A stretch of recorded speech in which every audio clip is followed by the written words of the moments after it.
Hello aspirants, जितने भी बच्चे कर रहे हैं बीएसएससी सीजीएल 4 की तैयारी, तो क्या क्या डॉक्यूमेंट जरूरी है, नहीं तो आपका फॉर्म हो जाएगा रिजेक्ट। चलिए देखते हैं कि कौन कौन से जो डॉक्यूमेंट्स हैं आपके लिए बहुत ही इंपॉर्टेंट रहने वाले हैं। तो इसको बढ़िया से समझ लीजिएगा और फॉर्म को अच्छे से फिल कीजिएगा, नहीं आपका फॉर्म हो सकता है रिजल्ट। तो सबसे पहले हम बात करेंगे कि इस फॉर्म एग्जाम के बारे में। तो इस एग्जाम में ध्यान से देखने वाली बात क्या है कि आप किस तरह से आपको तैयारी करनी है, किस तरह से फॉर्म भरना है, ये हम समझते हैं कि बीएसएससी सीजीएल 2025 ये एग्जाम है। 1481 आपकी पोस्ट है। आपके 150 क्वेश्चन आएंगे, 600 मार्क्स के आएंगे, 4 नंबर का एक क्वेश्चन होगा और 1/4 नेगेटिव मार्किंग है, यानी एक क्वेश्चन गलत करने पर आपको एक नंबर है जो पॉजिटिव भी काट लिया जाएगा। 2 घंटे 15 मिनट का आपका एग्जाम होने वाला है दोस्तों। इस तरह से आपका सिलेबस रहने वाला है, जिसमें जनरल स्टडीज है वो 200 नंबर की है, साइंस है आपका 100 नंबर का है दोस्तों, है ना। उसके अलावा आपके पास रीजनिंग है वो आपके 200 मार्क्स की है और आपका टोटल 150 क्वेश्चन है और आपके 600 मार्क्स के क्वेश्चंस हैं आपके। ठीक है, अगर एज लिमिट की बात करूं तो बहुत अच्छी पोस्ट है वो इसके अंदर आती है। 21 से 37 साल आपकी जो एलिजिबिलिटी है। और सबसे इंपॉर्टेंट बात है कि फॉर्म है केवल 100 रुपए में आप फॉर्म को भर सकते हैं दोस्तों। ठीक है, अब चलते हैं आगे और आगे हम समझते हैं कि फॉर्म भरने की जो डेट्स हैं वो किस तरह से हैं। तो आवेदन प्रारंभ करने की तिथि है 18 अगस्त 2025 और परीक्षा शुल्क जमा करने की जो अंतिम तिथि है वो 17 सितंबर 2025 है और ऑनलाइन आवेदन भरने की अंतिम तिथि है 19 सितंबर। तो आपके 18 जो अगस्त हैं उससे आपके फॉर्म भरना शुरू हो चुके हैं और लास्ट डेट है आपकी फॉर्म मतलब फॉर्म फिल करने की वो 19 सितंबर है और आपका परीक्षा शुल्क है जो आपको 17 सितंबर तक जमा करा देना है। इससे पहले पहले फॉर्म को अच्छे से भर देना। अब सबसे इंपॉर्टेंट बात यह है कि आपको कौन कौन से जो है वो डॉक्यूमेंट लगाने हैं। तो देखो, मैट्रिक का अंक पत्र यानी जो आपका सर्टिफिकेट्स है, आपकी मार्कशीट है वो लगानी है मैट्रिक की। स्नातक से संबंधित जो अंक पत्र है या मूल प्रमाण पत्र है, एक तो सर्टिफिकेट मिलता है आपको और आपके पास क्या मिलती है, मार्कशीट मिलती है। हर सेमेस्टर वाइज है तो सेमेस्टर वाइज, अगर आपके पास ईयरली एग्जाम होते हैं तो उनकी मार्कशीट है और जो प्रमाण पत्र है सर्टिफिकेट है वो लगाना है।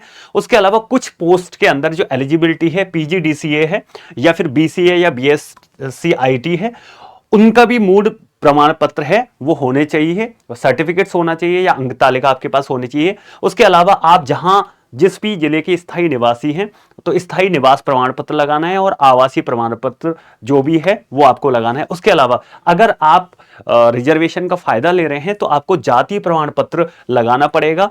इनमें क्रीमिलियर रहित प्रमाण पत्र है या फिर ईडब्ल्यूएस के लिए आर्थिक रूप से कमजोर वर्ग वाला प्रमाण पत्र आपको चाहिए ही चाहिए, तो ये सर्टिफिकेट चाहिए। अगर आप स्वतंत्रता सेनानी के पोता पोती नाती या नतनी हैं तो इनसे रिलेटेड भी प्रमाण पत्र लेटेस्ट आपका होना चाहिए।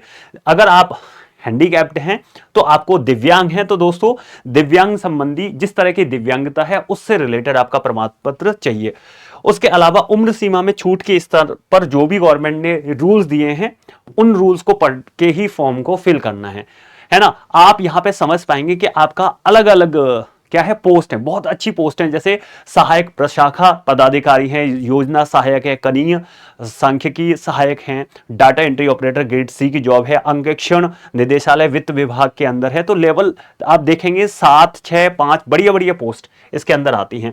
और सबसे इंपॉर्टेंट बात है, यहां पे आपकी सबकी न्यूनतम शैक्षणिक योग्यता लिखी गई है, तो आपको इनको ध्यान से पढ़ना है। जैसे सहायक प्रशाखा पदाधिकारी हैं, वेतन 7 की पोस्ट है, किसी भी मान्यता प्राप्त विद्यालय से केवल स्नातक हैं वो भर सकते हैं, ये भी स्नातक हैं। और इसमें आपको अंकेक्षण जो है निदेशालय वित्त विभाग के अंदर आपको वाणिज्यिक अर्थशास्त्र सांख्यिकी अथवा गणित में से किसी एक विषय में आपको क्या करना है, ग्रेजुएशन आपको होना चाहिए, आपको ध्यान रखना है इस बात का।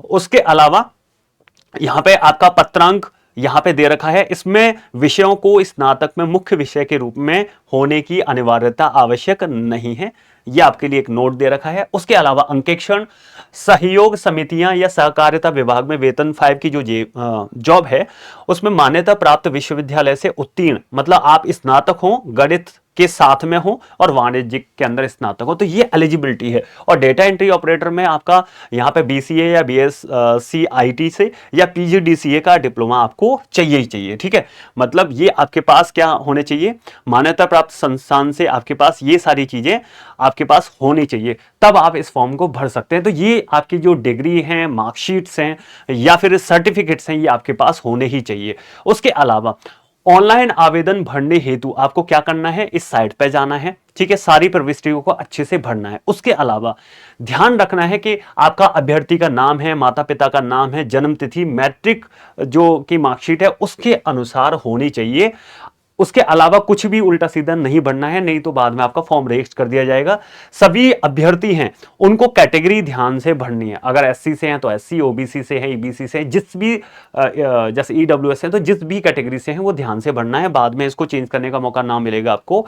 उसके अलावा विज्ञापन की जो आरक्षण की जो कंडिका 5 दे रखी है उसके अकॉर्डिंग है आपको, और कंडिका 4 के अकॉर्डिंग है जो दिव्यांग हैं उनमें साफ साफ लिखा हुआ है कि अगर आपको किसी, जैसे आप दिव्यांग हैं तो आपको एक और कैंडिडेट की जरूरत पड़ती है जो कि आपका फॉर्म मतलब एग्जाम भरे, मतलब लिखे, है ना, तो उसको श्रुति लेखक की आवश्यकता है या नहीं है ये ध्यान से भरना है। श्रुति लेखक स्क्राइब होता है जो आप परीक्षा देते हैं तो आपके साथ जाता है, उसकी जरूरत है या नहीं है उसको क्लियरली टिक करें, नहीं तो गड़बड़ हो जाएगा। अभ्यर्थी ऑनलाइन फॉर्म भरते समय आपको अच्छी लाइव फोटो वेबकैम के माध्यम से खींचकर अपलोड करना सुनिश्चित करें। तो आप फोटो है वो क्लियर हो, विजिबल हो और अच्छी हो, है ना, वेबकैम से आपको डालनी है। अभ्यर्थी द्वारा ऑनलाइन आवेदन भरने मात्र से ही उनकी अभ्यर्थता नहीं मानी जाती है। अभ्यर्थियों की अहर्ता के संबंध में जो प्रमाण पत्र है ना उनकी जांच की जाएगी बाद में, इसीलिए कोई फर्जी सर्टिफिकेट गलती से भी ना लगाएं।